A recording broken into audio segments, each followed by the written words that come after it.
Hey, everybody. Welcome to this RiffTrax Extra. I am here with my friend Peter Sagal. You probably know him. He's much more famous than me. I say that up front to soften the blow of what I'm going to say next. First of all, thanks for coming, Peter. I really appreciate it.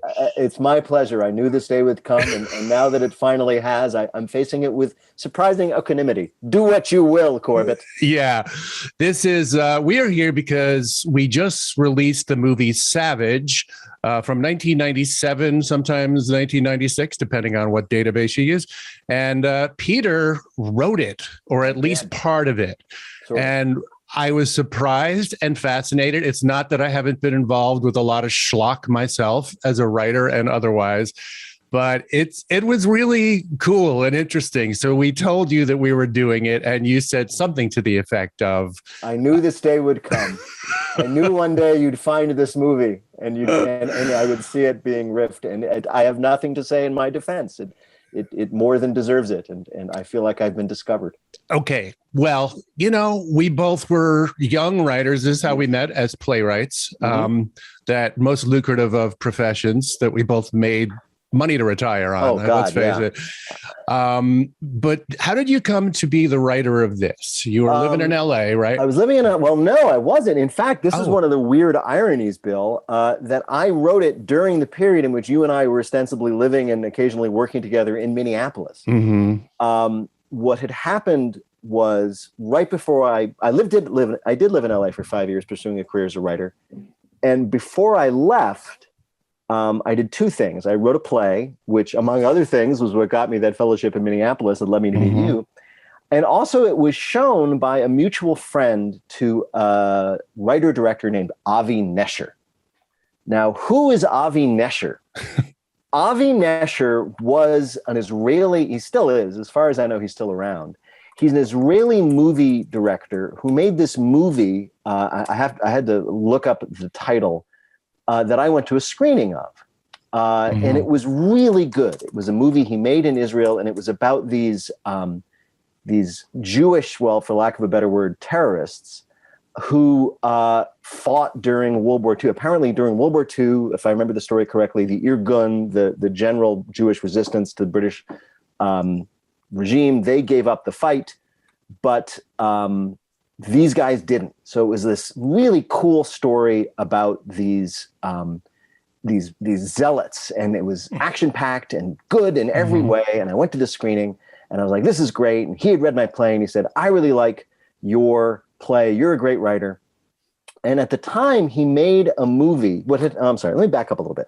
So can I ask you before you get to you, what play was it? Is it one I might know? Yeah, it was a play. Oh, God, it was the play that you were in. It was a play called What to Say. My God. Oh, yeah. Yeah, that play. You remember that play? I love that part. I love that part. Play. I got to play this little nebbish guy who beat people up with a flashlight. It was my favorite part. It was awesome. You were great at it. I didn't know you when I wrote the part, but you were perfect for it.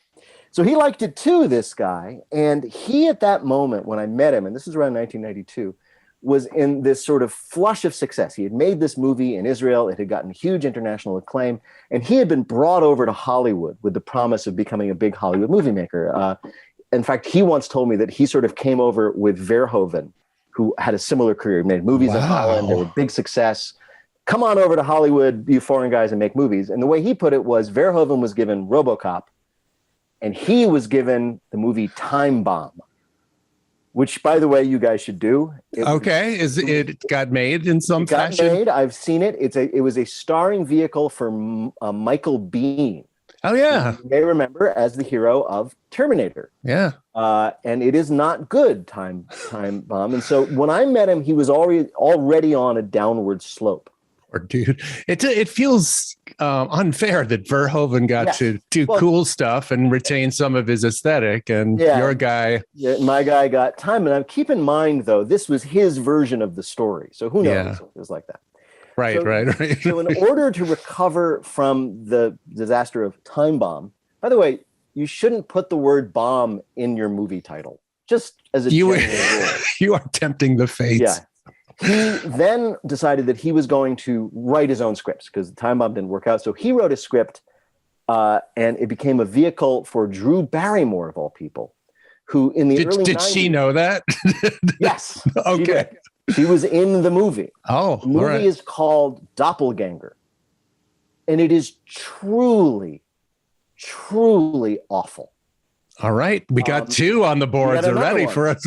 This was Drew Barrymore's. This was in sort of an awkward period when she was just trying to make the transition from first child actor, then extremely troubled teen to adult actor, young woman. And this was not a step forward for her, but it was a stab. Later on, she became very successful with the Charlie's Angels movies and everything else and other romances.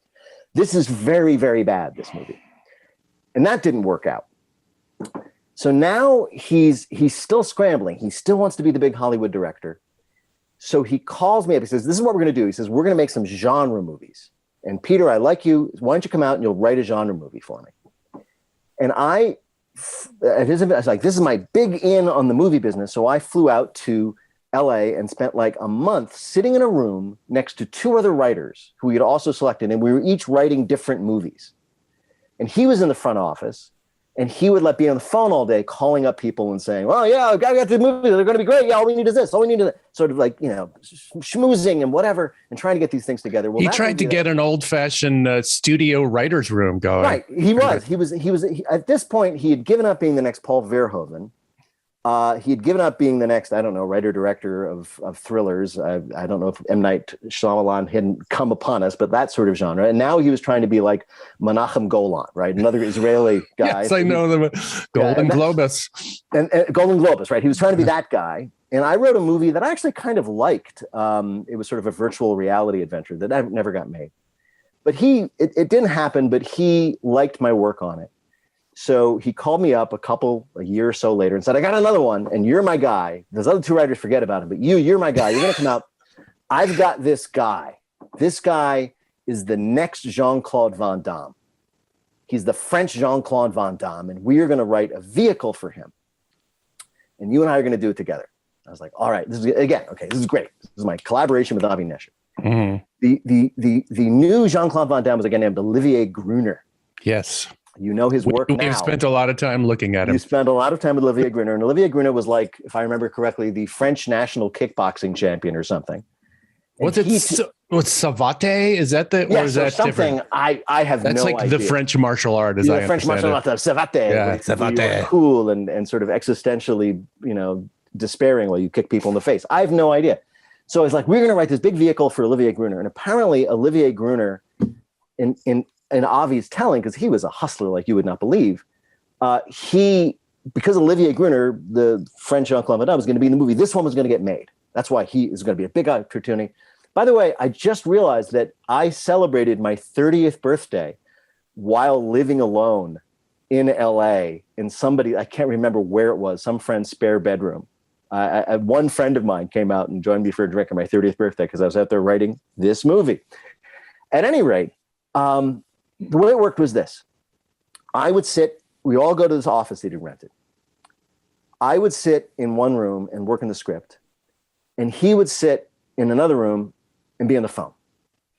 And he'd say to somebody in the phone, oh man, it's great. We've got a fabulous script. It's all ready to go. We've got... Was that true? Well, hang on. We've got a fabulous actor, Olivier Gruner. He's absolutely committed. All we need is your money. Right? Okay, I'll call you back. Hang up. Dial. Olivier, it's Avi. Listen, everything's going great. We got a fabulous script. We got all the money we need. We just need you. And then he'd hang up. And then he'd walk into my office and say, this is all great, Peter. We got Olivier's in. We got the money. How's the script coming? And that was like, this guy knows what he's doing. So so what would happen is I'd write these scenes and he'd look at them and then tell me that they were bad. And I would have to change them. And can I ask you, like, how much of where did the premise come from? Did you guys brainstorm it together? He had the premise, he had these brilliant ideas that were all sort of mishmashes of other like genre movies that he had seen. Right. So like the idea, I mean, I haven't seen the movie in a long time, but the idea of like this guy who's possessed by this ancient spirit to fight this, whatever. But I noticed that there, like you said something about you had a virtual reality script that figures in pretty prominently to Savage. Yes, it does. Did he just steal that from you? He just stole everything. He just made shit. And he just grabbed things left and right. What's funny is, of course, I'm going to watch you guys riffing in this movie, and when I do, it will be the first time I've seen it in 25 years. Wow. I watched it because it went pretty much direct to video, and we sat and we watched it, and everybody clapped in my family when my name came up, and everybody clapped when like there was the one line of dialogue that I can remember actually writing the beginning of the movie, which was when the villain says, I could give you a big monologue about everything I'm up to, but it's the 90s. Let's watch TV. And he turns on the TV and you see it home. So you spared us a lot of schlock with that line. Yeah. Which I believe Jordan Peele stole from Savage when he did that television exposition thing in Get Out. I just think that he stole that from me. Pay up, Jordan. Yeah. And what else do I remember about it? I remember he was really insistent on this one scene. There's a sex scene in which a villainess is having sex with somebody. You bet there is. We had to cut a little bit of it for our kind of rating. It's awkward because it goes on long and there's nothing like it in the movie, and it's pretty upfront. Yes. So you're like, what the hell am I on? Well, the reason that is in the movie, and if I remember correctly, again, it's been a while, she's having sex with a guy and she says something to him like, "Don't you dare come," or something like that, right? Something. We might have snipped that. Yeah. Avi insisted on that being in the movie because he says that happened to him. Well, he being the guy, so then it must be in the movie. Yeah. And what else do I remember about it? I remember we went out to Olivier's house. He had a little beach house, little one, rented on Malibu, of course.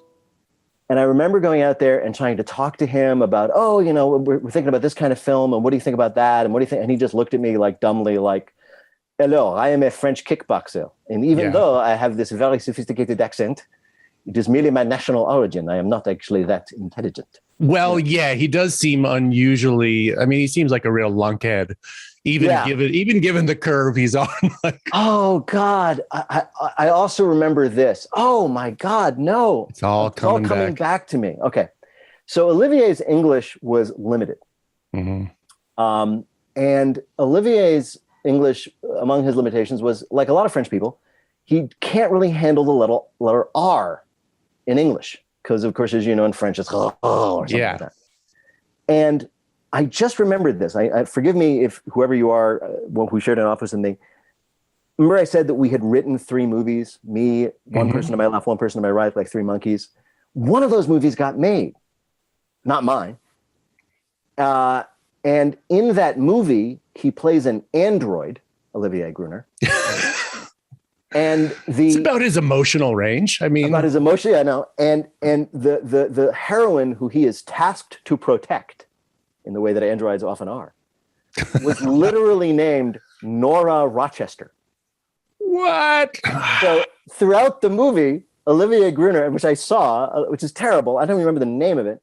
I think it's called Automatic. Yes, it's all coming back to me. Three movies for us to do. Yes, thank you. Time Bomb, Automatic, Savage. He liked one-word titles. Yeah, I do too. I think that's one place where he... and so entirely throughout this movie, because of course androids are polite. So he's constantly calling him Ms. Washafel. And so one of the things that Avi said to me when I was sitting down to write dialogue for the latest Olivier Gruner joint. Let's just call it a joint. Joint, and the manner of Spike Lee. No R's. No R's. Well, that is good, solid advice at this point. I couldn't write any R's into the dialogue because you can't really say the letter R. Yeah. That is an unusual task for a writer, to omit a letter from all of your dialogue. Yeah. And the other thing I remember, I remember sitting in the office and things just eventually got tense because he wasn't liking what I was doing and I was losing enthusiasm for the whole thing. And I want to ask a delicate question. Was he paying you like WGA-ish? Oh God, no. Oh okay. God, no. This was not union. I was not yet a member of the WGA. And I think by the time I came around to becoming a member of the WGA, a couple of years later, no one cared enough to inquire if I had ever done this work. If you're listening to me now, WGA, I think it's okay. I figured totally that was the case because I had less successful versions of your experience. like didn't even get that far. But yeah, here's $10, write a screenplay. And this is 26 years ago, so it's hard for me to remember. As I remember, he paid me very little up front. I mean, like I said, I couldn't afford to get a place to stay. I couldn't rent a place. I had to rely on friends' couches for like the 4 or 5 weeks I was out there. I couldn't rent a car. So I had to rely on like borrowing friends. In fact, oh God, now I remember I had, I borrowed Avi's girlfriend's Ford Bronco, which was a white Ford Bronco. Wait a minute. I know. And this was just a couple of years. This was actually, I think we might have even overlapped with the OJ trial. So I'm driving around in an OJ vehicle. Yeah, it was really weird. And by the end of the experience, I left. He, I don't think, was very happy with me. I certainly wasn't happy with him. So I went home and really didn't hear anything about it until the movie got made. I didn't get to, I mean, I always imagined that I'd be able to go to the set and hang out. Mm-hmm. No, that never happened. By the time he shot the movie, we weren't really discussing things with each other, and I was on to other things. But it did get made, and it's there in my IMDb thing, and it is truly terrible. And I haven't talked to Avi since. He sent me a message. I was, oh, you should give me a call. We should catch up. But I never did. And why would you? I don't know. As far as I know, he went back to Israel and continued to make movies there. I haven't been in touch with him in a long time. Here's another thing about Avi. I went to his house a couple times. He had rented this house in the Hollywood Hills. Oh no! I can tell the story better. So I met him while he was shooting that terrible Drew Barrymore movie, Doppelganger. Another one-word title. And I was invited via my friend, who's a legitimate actress and now a director named Leslie Hope, to come and be on the set. And I was invited to be an extra in a big party scene. So I am in the movie. If you happen to see Doppelganger, it pans across my young face. And in fact, Leslie, who was a principal in the scene, did what she could to get me involved in the way that sometimes a generous actor will, like turn to an extra you want to be in the shot and say, hey, how are you? She does that for me. And we're on the set of this supposedly rich person's house. It's like this high in the Hollywood Hills, and this very wealthy, powerful person is having a party. And there's all this art in the set, this extraordinarily gruesome sculptures of metal, of screaming naked figures, elongated and being tormented, coming out of like slabs of metal, like if somebody thought that the Han Solo carbonite slab was erotic, right? That's what they like. They thought that was like sexually stimulating and made something along. Just really, truly. Like I remember there was a coffee table, and out of the surface of this metal coffee table came another one of these tormented naked figures, like this skeletally slender torso of a woman with her head back, like this. Hollywood. Right, and I remember, where dreams come true. And so this is on the set of the movie, and I remember saying to somebody on the set, like the AD or whoever I was chatting with, I said, "Wow, man, whoever decorated the set did a great job, because this art is so terrible. It just tells you everything about like how awful this character is. That this is his home." And the AD, whoever it was, looked at me and said, "Shh, that's Avi's girlfriend's stuff." And sure enough, when I went to his house, it was all packed into this rental house they had, like this small house with like 2 bedrooms. Oh my God. And this stuff was like because it was enormous, like all the walls. You're sitting there trying to like have a drink, and like this horrible, tormented metal woman is like looming over you. And as I suspected, when I looked at the coffee table with the torso coming out, it's really not useful as a coffee table. There's no place to put your coffee. It's the worst. Should I put it on the sharp penis sticking out? Or just basically, yeah. Well, yeah, that I wonder if that's the girlfriend who provided him with that immortal line he wanted in the scene about. I can say with some confidence that it wasn't. Okay. He wanted me to know that. Okay. Yeah, and he wanted me to know. I remember him letting me know in as unsubtle ways as he could manage that his romantic / sexual life was not limited to this one lunatic artist. Yeah. Yeah. So it was. So what, it is a very confusing plot. You did have a co-writer. At least it's listed as Patrick Highsmith. That's Avi Nesher. Is it really? So what Avi would do, and this, as I'm sure you know, is completely against union rules. Yeah. Why one of the many reasons that the WGA was founded, the Writers Guild, was to prevent producers and directors from stealing credit for movies, because that was a big problem back in the day. And they wanted to make sure that the writers got credit for writing the movie and not the director who stole it. That's why it wasn't a union movie. So all of Patrick's movies, all of Avi's movies from that period, including all the ones I've mentioned, Automatic, Savage, and maybe one other, are co-credited to Patrick Highsmith, which was a riff. He thought he was being clever. It's a riff on Patricia Highsmith, who wrote the Mr. Ripley. Yeah, good stuff. Good stuff. So basically, he would say, "Do this," and I'd go do it, and he'd say, "I was not good enough. Do it again."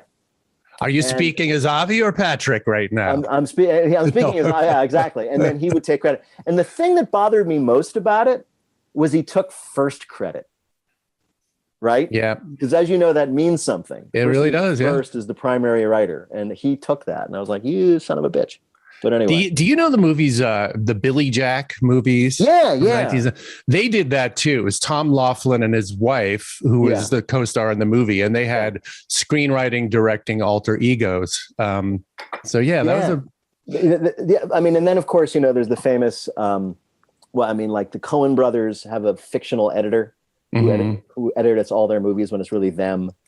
And then of course there's what was the name of the pseudonym that directors would use when they didn't want their name in the movie? I'm blanking, but Alan something maybe. Alan Smithy. Alan Smithy. Yeah. So this was thing. So and what was weird about it was when you think about it. So it's an Avi Nesher film. It's produced and directed by Avi Nesher, right? And he wanted to also get credit for writing it, but he wanted to use a pseudonym, which doesn't make any sense. No, it's a weird hedging your bet and your credits. Yeah. It's like, what does it get you? You're going to get blamed if it's bad. Right.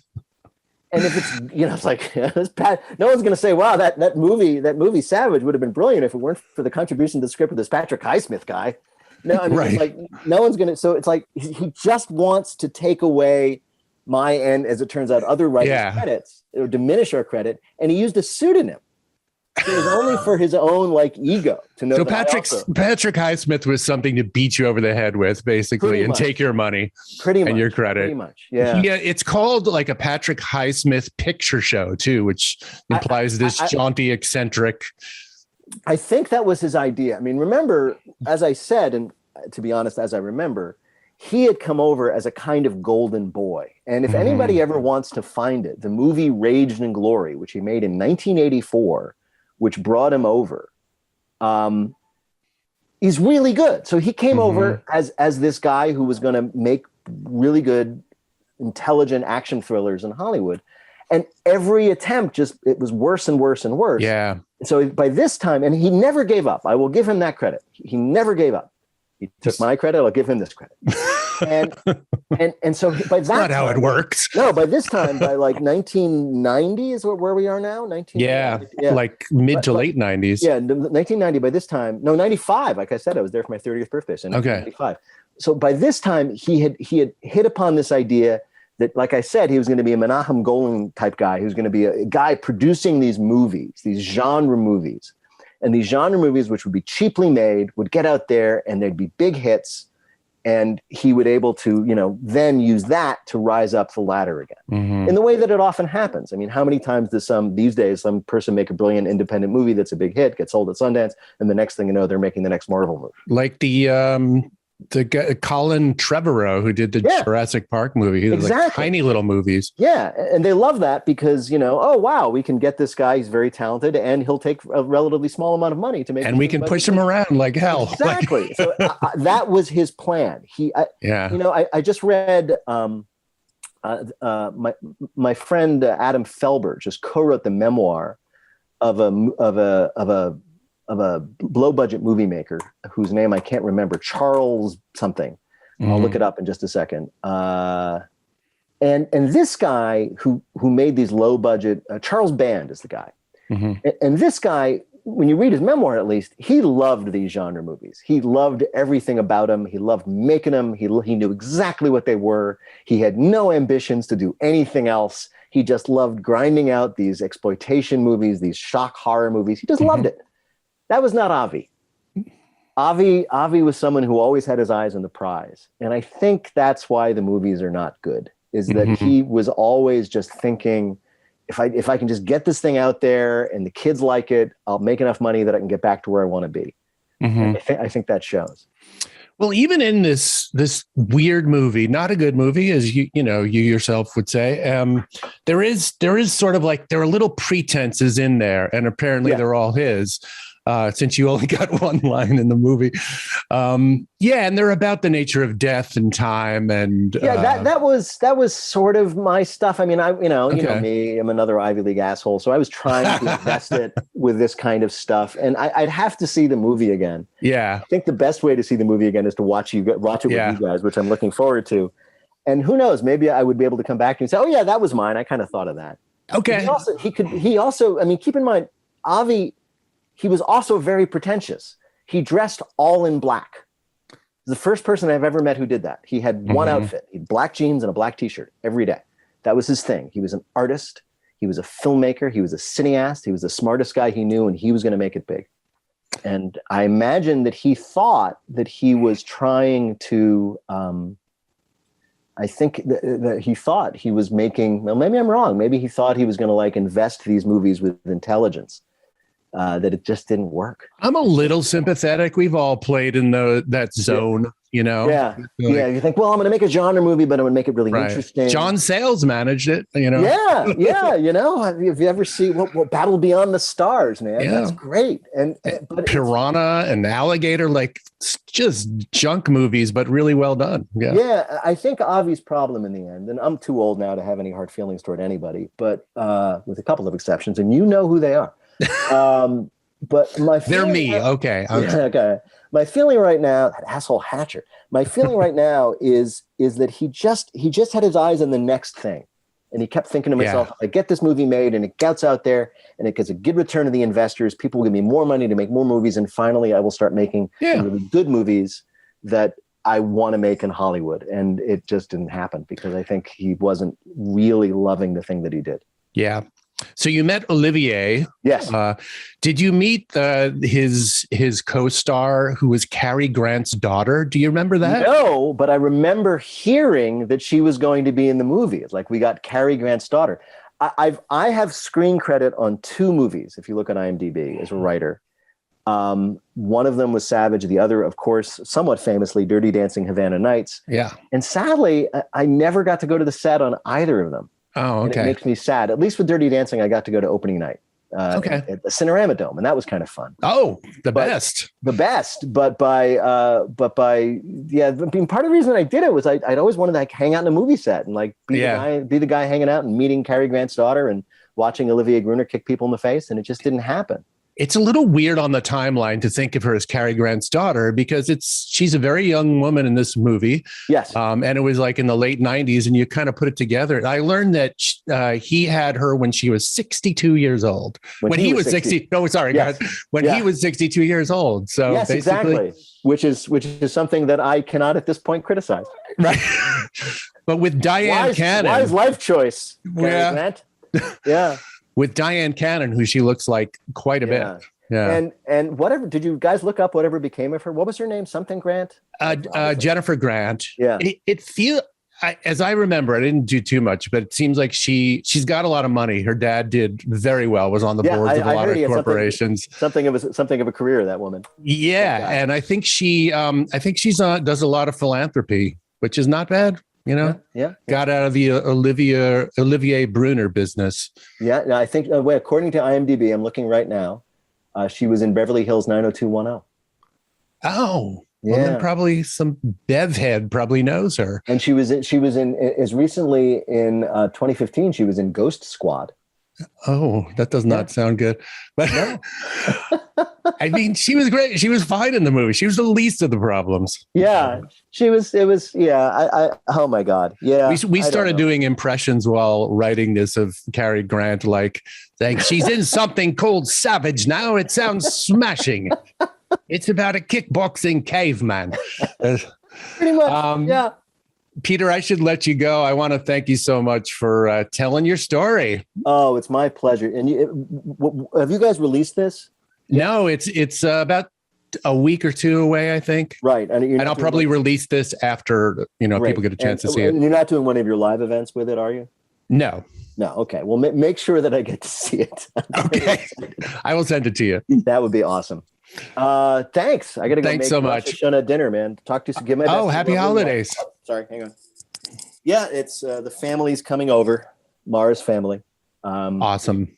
So I'm gonna go roast a chicken in the traditional sense. Lovely. Yeah. All right. Thank you, Peter. All right. Nice talking to you. Bye. You too. Bye-bye.